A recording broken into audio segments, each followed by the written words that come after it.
We have a pretty small but mighty staff at our headquarters here in Harrisburg.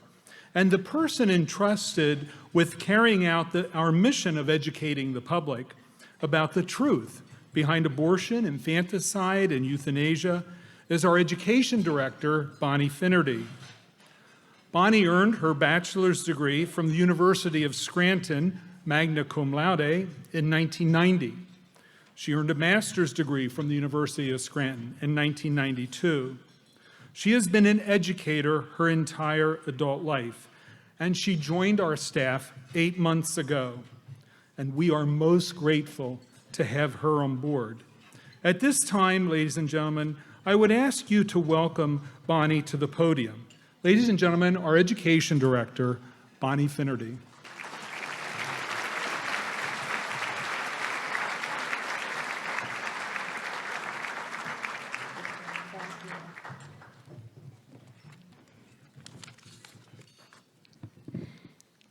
Thank you, Michael. I am filled with gratitude to be among several hundred amazing pro-life supporters and activists tonight. This is absolutely beautiful. As Michael mentioned, my tenure here began in February after a year of discerning what my next step in life should be. I was thrilled to have found what I thought was the perfect job for me. But the overwhelming joy that I felt at this very new beginning in my life would be tempered just 3 days later when I learned that my mother had pancreatic cancer.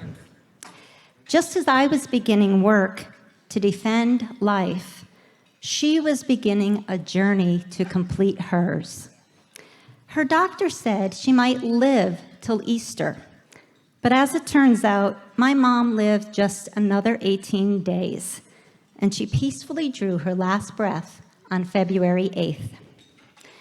During those difficult 18 days, my mom gave us the ultimate pro-life witness, the peaceful and willful surrender to life's natural course.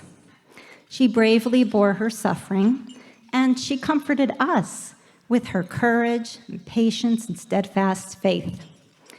Her end-of-life testimony echoed an earlier pro-life testimony given 33 years ago when I returned home from Bucknell University to tell her that I was pregnant at 18. The campus doctor at Bucknell had tried to talk me into an abortion, but having grown up in a pro-life home in pro-life Scranton, I knew I could not do that. All I wanted to do was to go home and tell the people who knew me and loved me, my family and my boyfriend, now my husband.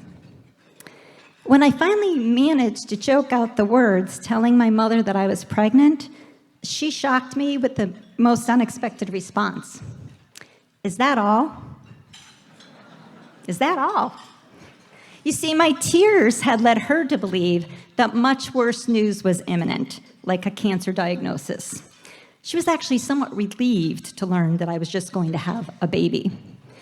While untimely, she believed my unexpected pregnancy was not an occasion for tears of despair, but instead a chance to welcome new life joyfully. Is it any wonder that I work for a pro-life organization now? On my very last outing with my mom, just days after learning about her terminal illness, we drove past the Federation's office, and I showed her where I would be working and explained what I would be doing. And I could see a look of peace and contentment coming over her face. She didn't mention it to me then, but after her passing, I learned that my mother had been a regular financial contributor of the Pennsylvania Pro-Life Federation since 1990, when we were all still living in Scranton.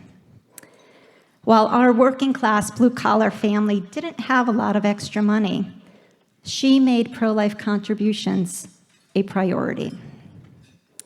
My mother's relationship with the Federation actually began long before mine. Back then, she couldn't have foreseen me moving to Harrisburg one day and then many years later going to work at the Federation. but it was her example that paved my path here. And her contributions continue to give life. Is there any greater legacy that one could leave?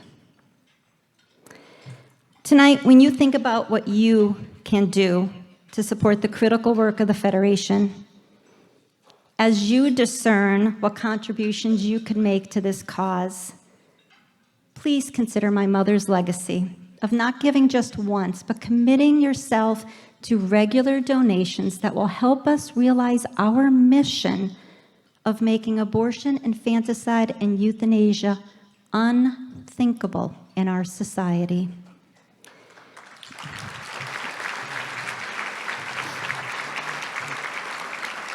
Thank you. Thank you for allowing me to share my story with you tonight.